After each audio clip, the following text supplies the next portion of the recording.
அவங்க தாய் தகப்பனே கிட்ட சேர்த்துக்க மாட்டாரு, மனைவியே கிட்ட சேர்த்துக்கல, மகனே கிட்ட சேர்த்துக்கல. சோ அந்த மாதிரி இருக்க பட்சத்துல அது உண்மையா இருந்தா சொந்த குடும்பத்தையே அவர் கவனிக்க மாட்டாரு, நாளைக்கு நம்ம குடும்பத்தை எப்படி கவனிப்பாருன்னு மக்கள்கிட்ட ஒரு கொஸ்டின் வருமா இல்லையா?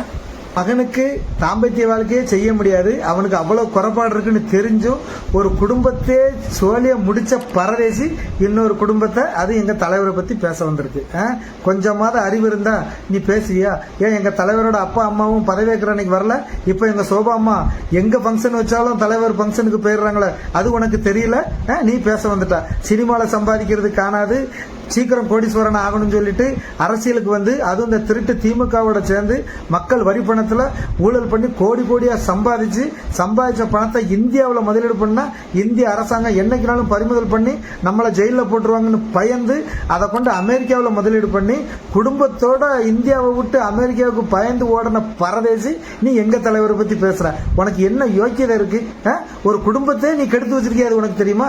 தன்னோட பிள்ளைக்கு தாம்பத்தியமும் பண்ண முடியாது, கைகாலும் நரம்பு எல்லாமே வேலை செய்யாதுன்னு தெரிஞ்சும் நீ டாக்டர்கள் வைக்க வேண்டிய இடத்துல ஒரு பொண்ணை, ஒரு கஷ்டப்பட்டு பொண்ணை உன் பண துமுறில பணத்தை காட்டி இப்படி மோசம் பண்ணி வச்சிருக்கிய, இது என்ன விதத்துல நியாயம்? உன்னை கடவுள் சும்மா விடுவாரா? உனக்கு சமமான ஒரு கோடீஸ்வரன் போய் பொண்ணு கேட்ட தரமாண்டா, நகரத்துல பொண்ணு கேட்ட தரமாண்டான்னு சொல்லிட்டு நீ ஒரு ஏழை குடும்பத்தை தேர்ந்தெடுத்து நீ பண்ணி வச்சிருக்க. அந்த பொண்ணு ஒவ்வொரு நாள் ராத்திரியும் எவ்வளவு சங்கடப்பட்டிருக்கும், அதை பெத்தவங்க என்ன சங்கடப்பட்டிருப்பாங்க. பணம் என்னதான் பணம் இருந்தாலும் பிள்ளையோட சந்தோஷம் இல்லைன்ன பிறகு என்னடா சந்தோஷம்?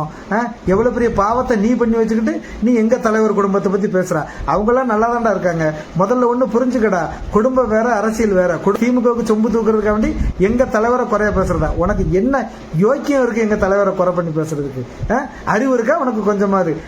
ஆட்சியில என்ன குறைய கண்டாடா? எவனாவது ஆட்சியில இருந்த குறைய சொல்றீங்களாடா? அவன் அதை பண்ணனா, இவன் இதை பண்ணா, சம்பந்தம் இல்லாம தான் பேசிக்கிட்டு இருக்கீங்க.